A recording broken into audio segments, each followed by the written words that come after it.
Hi there, I'm Danny Flexen. Welcome to the latest edition of SecondsOut FLEXpectations, our weekly look ahead to the boxing action of the weekend. We're here every Thursday, 4:30 p.m, and this week it's a huge weekend of action, particularly for the UK, although the biggest show, arguably, of the weekend doesn't even take place on our shores. And that is, of course, the rematch between Alexander Povetkin and Dillian Whyte, the Rumble on the Rock, so called because it's taking place in Gibraltar. Which is an interesting location for a very interesting fight.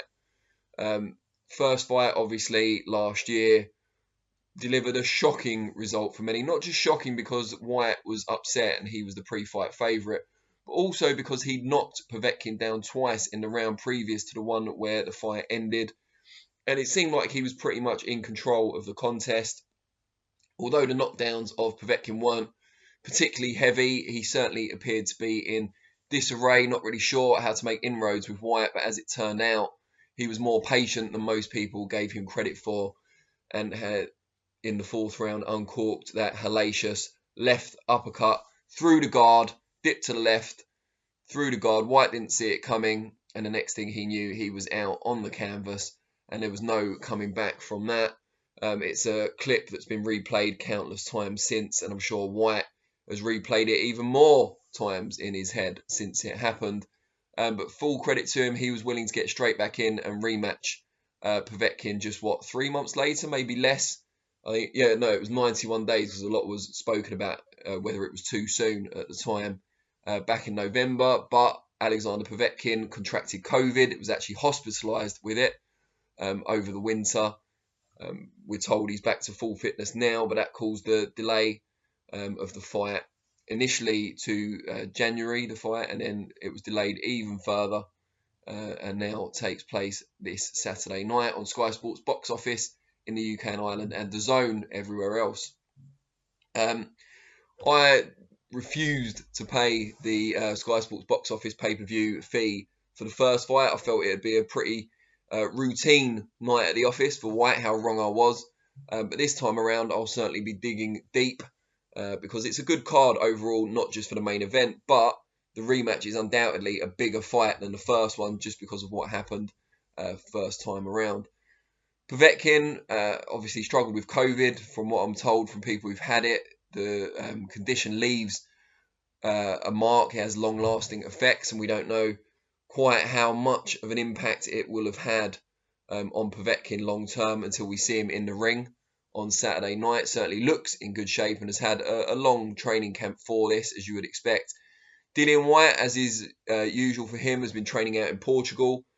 Second fight under a new head trainer in Xavier Miller after the split, of course, with Mark Tibbs last year. But this time around, he's added the American veteran Harold Knight to the camp, someone who's most notable perhaps for his work with former world champion and heavyweight legend Lennox Lewis. And Knight very much sees little things that he can improve in Whyte, just a bit more patience, a bit more use of that jab and boxing IQ.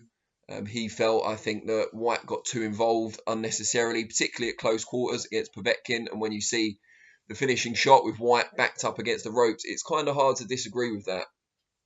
But it was a superb shot, and all the kind of work Whyte does in the gym at avoiding it. Povetkin is a very skilled operator, former Olympic gold medalist, of course, technically sound, compact, smart, good hooks as well as uppercuts. And I think just because you negate that one shot doesn't mean he's not dangerous with others. On the flip side, Whyte has improved immensely under Mark Tibbs initially, of course, as a fighter.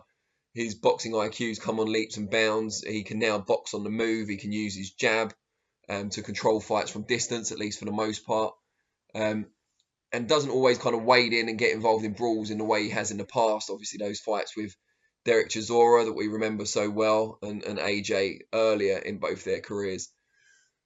Whyte was on a good run before he went into Povetkin. He'd beaten a raft of contenders while in that WBC #1 ranking position, waiting for a world title shot.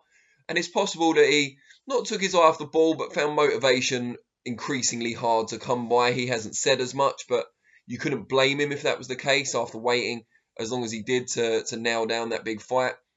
Let's not forget, of course, he did turn down a shot at AJ because he wasn't entirely happy with the money on offer and a couple of eliminators as well for different reasons.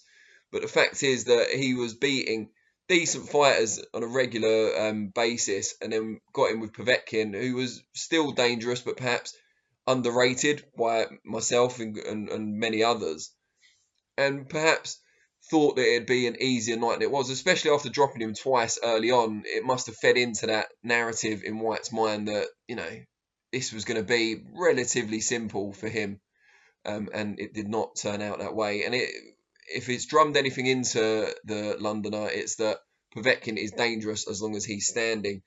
Now, this time around, I don't think it'll be massively different. I don't think Whyte will box in an immensely cautious manner or anything like that. It would be against his nature to do that. But I think we will see him being a little more circumspect. I think he will try and break Povetkin up a bit more from the outside before moving into attempt to finish the job this time around. I think Povetkin will fight very similarly to how he did the first time, except he'll want to avoid getting caught early on like he did, so he might be a bit more cagey himself. But I think this time around, I see Whyte avoiding the real potent shots from Povetkin. That doesn't mean he won't have to come through any sticky moments, but I think he'll control the pace and distance a little bit better this time around, and he'll look to soften Povetkin up going into the middle and later rounds before, as Povetkin gets tired. And we saw that happen against Michael Hunter. We saw that happen against Joshua as well. He does tend to fade in the second half of fights. He's getting on a bit in age and experience now. You know, he had his amateur bouts with his professional fights. He's been around for a long time, a lot of miles on the clock.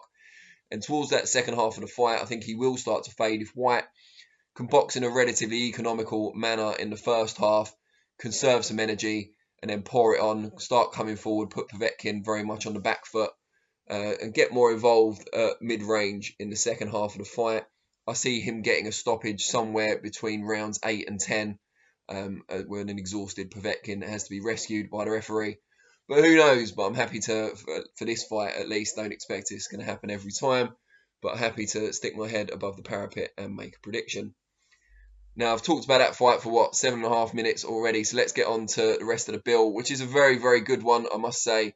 I'm not sure if it's been placed in the chief supporting slot, but looking at the running order, it may be. Fabio Wardley fights Eric Moliner, former world title challenger, of course, we've seen fight Joshua previously. At this stage of Moliner's career, although he says, you know, he's motivated and he's come to win, it does seem like he's been beaten up a few times now. And Wardley, if he's going, you know, he's unbeaten, he's already English champion. If he's going to go where we think he's going to go, and that's at least a British title shot this year, if not further, and I think he will go further, then he should be getting rid of Molina by the halfway point, and I think he will. But arguably the best fight on the card, and certainly not just in terms of quality, but in terms of what we can expect as fans, as a spectacle. Ted Cheeseman bids to regain the British Super Welterweight title against the Commonwealth champion JJ Metcalf. Metcalf, unbeaten, probably underrated, from Liverpool, son of the legendary Shea Neary. Good fighter, box puncher, similar to Cheeseman in that respect, probably a bit more compact than Cheeseman. Good body puncher.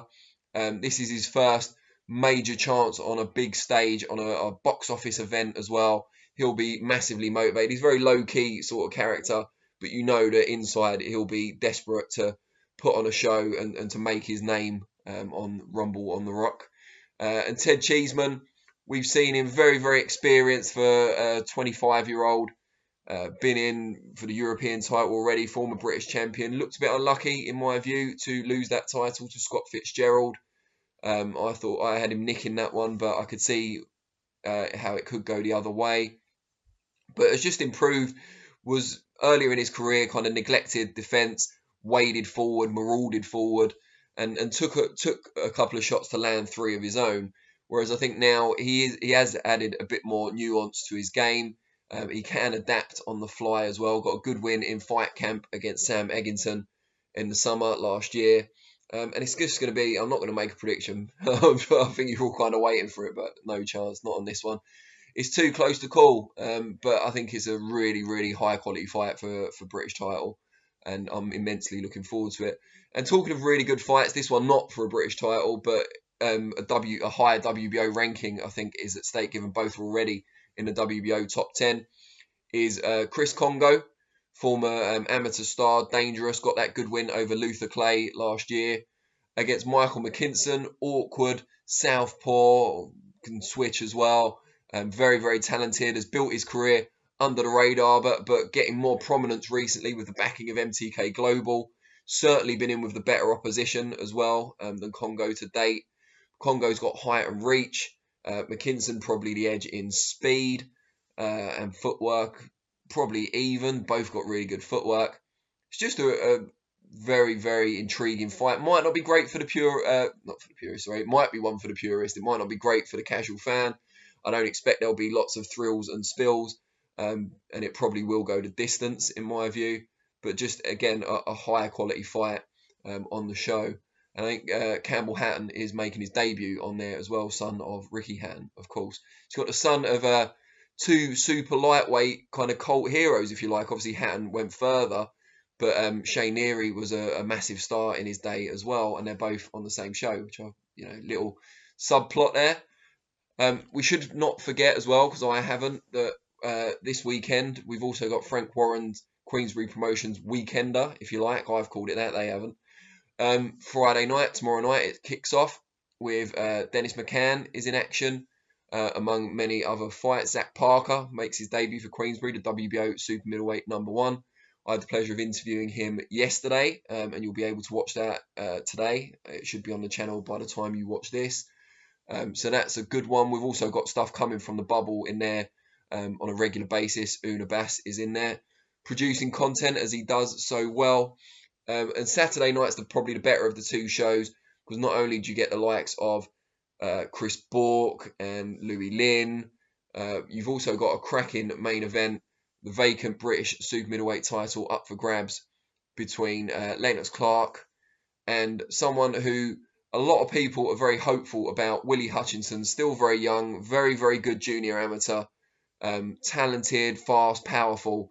And this is kind of set up to be his coming out party. He's just moved down to super middleweight after struggling with weight in the past. He's with Dominic Ingle, highly touted prospect. This is where he becomes a champion in their eyes.